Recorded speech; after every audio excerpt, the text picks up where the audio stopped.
So that's 3 different directions that it's going, is inflammation, migraine and other nervous system disorders, and anxiety.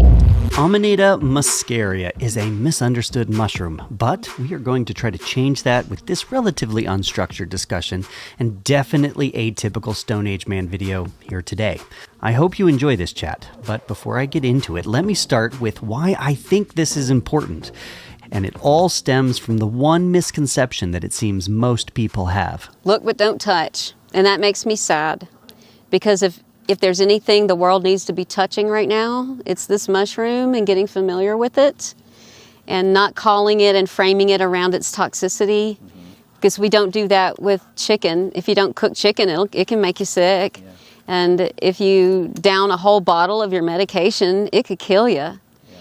But this mushroom, you just prepare it properly and it could be the best medicine that the world needs. If you know a lot about my channel, then you know that one of my big things is to teach people to get out in nature and not be afraid of it. Mother Nature is not trying to kill you. Even something that is considered toxic, right? I eat a lot of toxic things on this channel, is really all about the dosage. Toxin is in the dose. Everything is deadly in the right dose. Right. I can give you a bottle of aspirin, and if you eat that whole bottle of aspirin, you're gonna be in big trouble, but a little bit of it is actually good for you. So if we know just the little bits, we're gonna be so much better. And this mushroom highlights that point so well. Now, I make sure I share the best information I can on this channel and through the videos. And that's why I feel like it's really important to get the rest of this information out, because it is misconceptions that even I had when I started. When I made this video a month ago and found the Amanita in the woods, this is what I started with. I don't like having a messed up liver. And look, that's how we all learned. Jonas said the same thing. Although you cannot pick it and you should never eat it. It wasn't until I did a deep dive into this mushroom and scoured the internet to try to figure out everything I could about it that I realized I was wrong.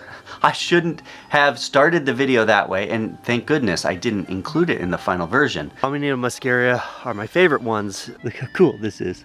And that's what led me to Amanita Dreamer. Her story is complex. Well, it saved my life, and I mean that literally. I have to be honest. I would consider her one of the experts on the topic, and by chance, we both live on the East Coast, so we met up in the mountains of North Carolina to talk through this mushroom and get to know it better. So I'm pretty excited to learn what I can and just dive into this mushroom. I really feel we are in a mushroom revolution right at the moment. We are learning the health benefits of everything from lion's mane to psilocybin mushrooms. I was always curious though, why was it that we don't use Amanita muscaria very much? It has very well-documented cultural uses that go back thousands and thousands of years.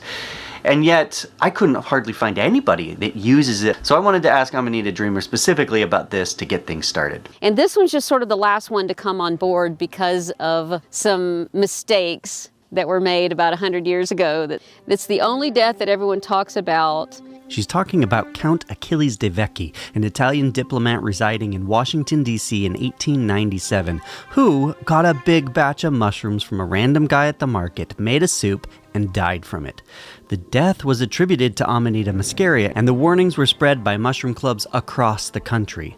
Decades later, and with modern science, we learned that amatoxins produced the type of death we saw in the count, meaning there must have been another mushroom in the batch.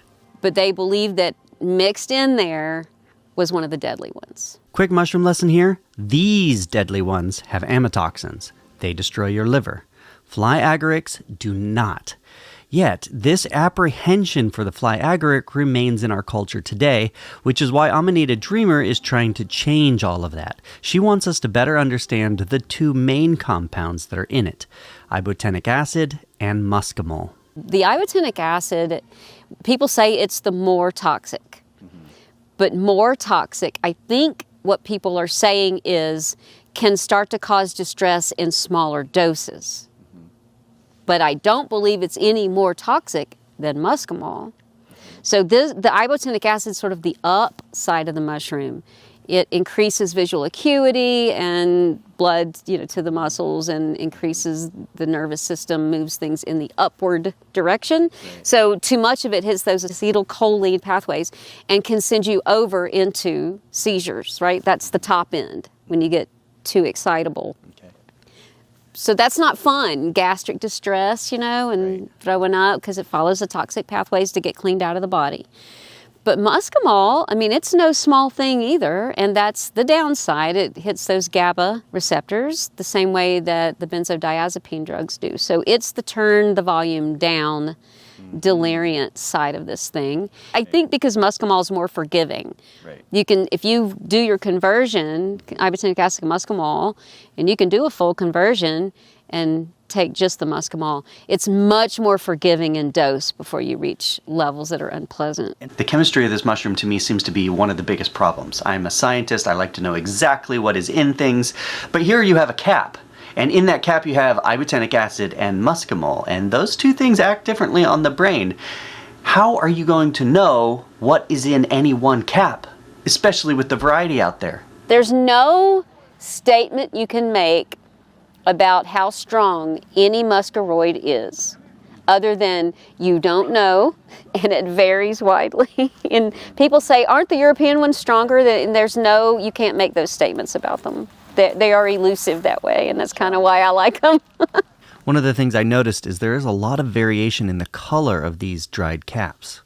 So these ones right here are the Persicenas. You can see how different they are. See that? Those are the local from here. Yeah, those are the ones that are from my area. And then these are Muscarias. These two are Siberian, and these are Russian. So the Russian ones this year are very more gold red-ish, which tends to be a little further south. They tend to be a little more gold red, but more often than not, the Siberians are just in your face red. Like, they're just red. Now, I always had the understanding that this might not be a medicine that the average person would take. This is a shaman's medicine. But I asked her, who does she think would benefit from this medicine? In today's society, everybody. Yeah. It's such a toxic society. We're all so afraid. We're all strung out. We're living on a time that is hard. We don't live by nature time or earth time. We live by clock time, and it's rush to survive. There's a lot of doom and gloom and fear everywhere. I don't know anyone that's not struggling with anxiety. And there's so many hidden forms of anxiety and, agitation and inability to sleep and feeling itchy, feeling nervous, feeling frustrated, being quick to anger, negative thoughts, negative outcomes, and putting negative spins on things like this. We're not supposed to live like that as humans. That's anxiety. And it's warranted, but it's not necessary. I don't know anyone that doesn't need it, but in a more severe way, I would think people that are struggling with so much anxiety they can't function. People that are really distracted and can't focus and they need to. And neurodiverse people, like I'm autistic, and then there's ADD people. We're not broken.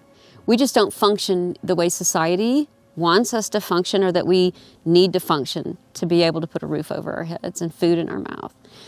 And this mushroom really alleviates a lot of that, the way that we need to live but not lose our sense of self and our identity and our neurodiversity that's good for the planet.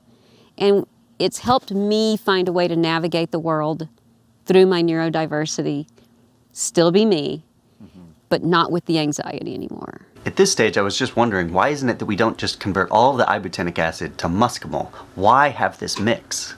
Well, it depends on what you're after and why you're taking it. And when I was coming off of benzodiazepines, I needed muscimol. I didn't need anything up. I just needed that muscimol. And it turns out I did the research right, and I converted it enough that I got that. But it depends on what you're trying to do. If you're trying to treat your attention, if you're trying to problem solve, if you want focus, then you would want some ibotenic acid. But if you want to have sort of a spiritual experience with this and take like a heroic dose, to me, the wisdom is in the mushroom to tell you what you need. And it's the ibotenic acid that gives you that sense of joy and beauty and wonder and peace. It brings you into the lessons gently before it slowly says, okay, you're doing good. Come on, let me introduce you to my friend. and then the muscimol takes over, and it's like, we need to talk. And that's when the lessons come. Now, I'm not advocating in any way to use Amanita muscaria. I think that would be a problem because we don't know a whole lot about it, it seems. But here you have Amanita Dreamer, who talks about it on her website, amanitadreamer.net. She has some products that she sells. She seems to say that it is very useful for her.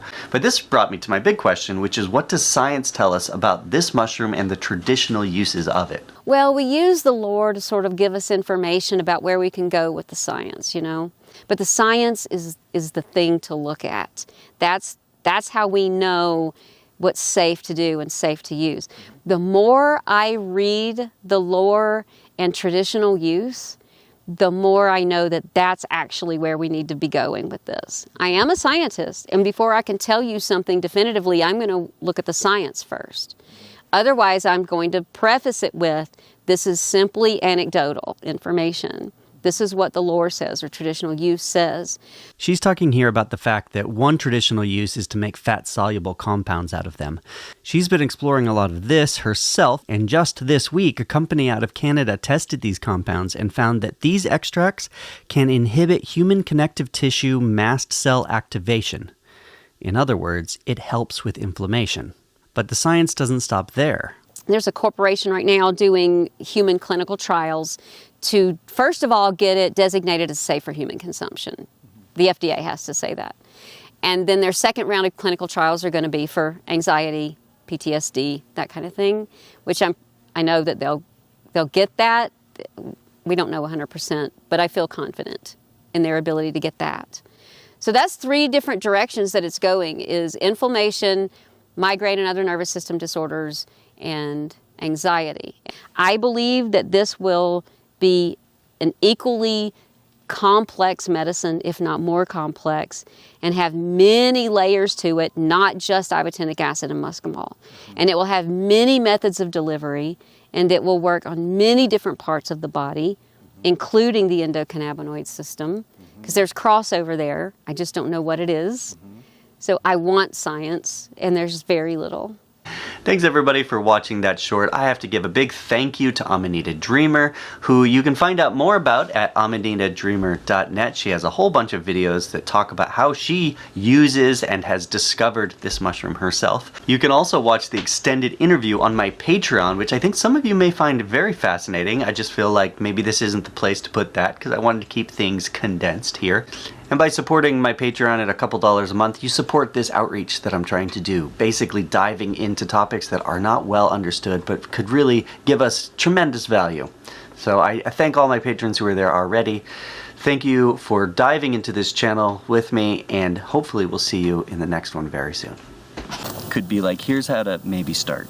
I'm not going to worry about this being on camera necessarily, but... This should be on camera. Yeah. Like, this should be on camera. You should start